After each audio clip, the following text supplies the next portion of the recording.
네. 하반기 이 증시 전망을 얘기를 많이 하고 있는데, 네. 이제 6월이지 않습니까? 네. 6월 첫날인데, 그러다 보니까 작년, 그 다음에 재작년, 그 다음에 올해 상당히 못 오던 이 건설주들을 좀 다시 봐야 된다. 이런 얘기들이 조금씩 나오고 있습니다. 워낙 이 부동산 그 프로젝트 파이낸싱, 이 대출 문제, 대출 부실 문제로 워낙 이 건설사들이 연이어 유동성 위기에 빠지고 네, 중견 건설사까지 아주 심각한 위기에 많이 봉착을 했었는데, 네. 자 이제는 그런 부담을 좀 털고 특히 이제 해외 수주를 그 모멘텀 삼아서 건설주들을 좀 다시 봐야 된다 이런 얘기들이 많이 나오고 있는데, 자 전문가 연결해서 어떤 건설주들이 특히 경쟁력이 있는지 향후 좀 주목을 해야 되는 건지 알아보도록 하겠습니다. 네, 교보증권의 조주형 연구위원님 전화 연결되어 있습니다. 네, 안녕하십니까? 예, 안녕하세요. 네, 반갑습니다. 네네. 예, 자, 연구원님께서 오늘 그 발표한 리포트가 상당히 이제 그 시장에서 그 관심을 끌고 있다. 이렇게 메신저에서도 많이 얘기가 나오고 있는데요. 자, 6월이 되면 해외 수주가 늘어날 것이다. 이런 분석을 해 주셨습니다. 어느 정도로 그 수주 규모가 좀 클 것인지 예상하고 있습니까? 일단 지금 6월에 예상하는 거는 일단 사우디 쪽에서 발전 플랜트, 그리고 그 주베일 투라에서 석유화학 플랜트, 네. 이것들이 이제 그 어떻게 보면 패키지가 있는데 시작을 하는 그런 시점이고요. 그래서 아마 사우디 쪽에서 발전으로 해서 한 12억 달러 정도, 그리고 또 석유화학 플랜트는 전체적으로 한 45억 달러 규모인데, 네. 뭐 빠르면 6월 안에 한 10억에서 12억 달러 정도 패키지 원 정도가 아마 그 뭐 수주 관련돼 가지고 이슈가 좀 그 뉴스 프로에 나올 것 같고요. 네. 그리고 이제 베트남 쪽에서도 발전 플랜트가 한 5억에서 10억 달러 정도 또 계약에 연결될 수 있기 때문에 전체적으로 큰 것만 해도 한 60억에서 70억 달러 정도 그 국내 업체들이 수주 계약 관련된 그런 좋은 어떤 그런 그 모습을 보일 수 있는 그런 달로 보시면 될 것 같습니다. 네. 큰 것만 해도 5, 60억 달러 정도. 네네. 네네. 네, 결국 뭐 해외 건설 쪽 비중이 높은 그런 업체들이 관심을 좀 끌 텐데요. 뭐 어떤 종목들이 있을까요? 그리고 이런 종목들의 주식을 사려면 언제쯤 사는 게 좋은지 뭐 그런 것도 좀 얘기해 주실 수 있나요? 뭐 당연히 해외 쪽이 상황이 좋기 때문에 네. 해외 건설 쪽 비중이 높은 업체들이 탑픽이 될 수밖에 없고요. 제가 지금 탑픽으로 제시하고 있는 업체는 삼성 엔지니어링이 일단 해외 건설 쪽 비중이 가장 높기 때문에 탑픽으로 제시를 하고 있고, 그리고 최근에 해외 수주 비중이 그 전보다 굉장히 크게 증가하고 있는 삼성물산.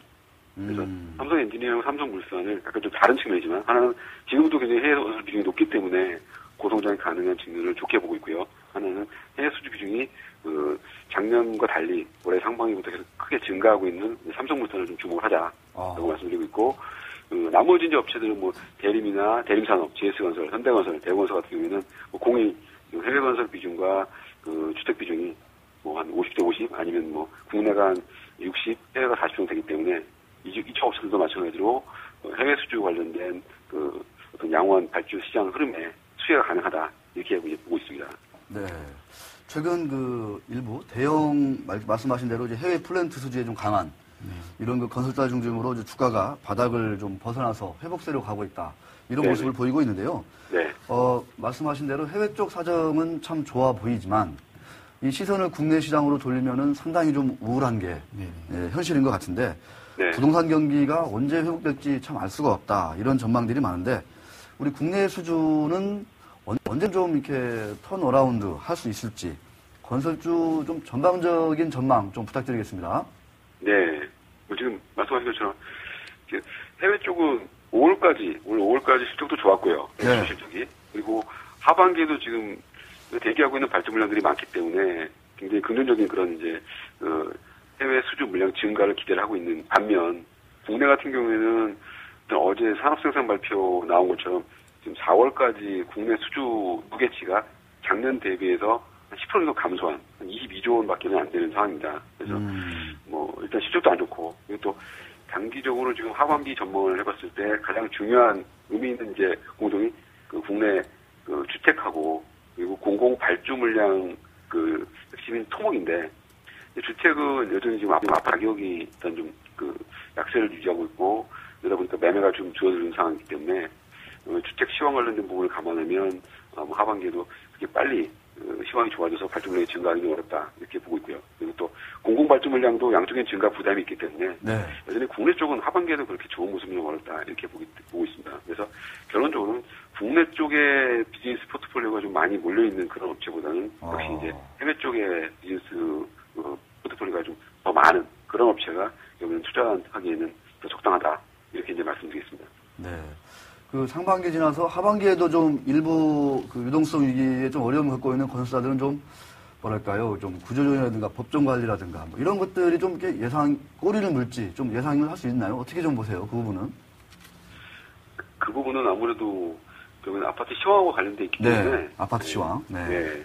지금 결국에는 그 가장 큰 원인이 아파트가 안 팔려서 제대로 네. 정상적인 가격이 안 팔려서 그리고 또 지금 미적공 PF들이 대부분 땅값 대비해서 분양가가 더 낮게 책정되지 않으면 그 분양이 안 되는 그런 상황이다 보니까 결국에는 발생하는 문제이기 때문에 네. 일단 아파트 시황을 좀 감안해서 봐야 되겠지만 현재로서는 그렇게 빠르게 아파트 가격이 올라오면서 시황이 좋아질 것 같지 않기 때문에 네. 여전히 아무래도 중소형사 국내 주택 쪽에 매출 비중이 높은 업체들 같은 경우에는 뭐 지금 상반기도 그랬지만 미착공 PF 대출에 대한 부담 그리고 네. 분양에 대한 그 크레딧 이슈는 여전히 하반기에도 있을 걸로 이렇게 이제 보고 있습니다.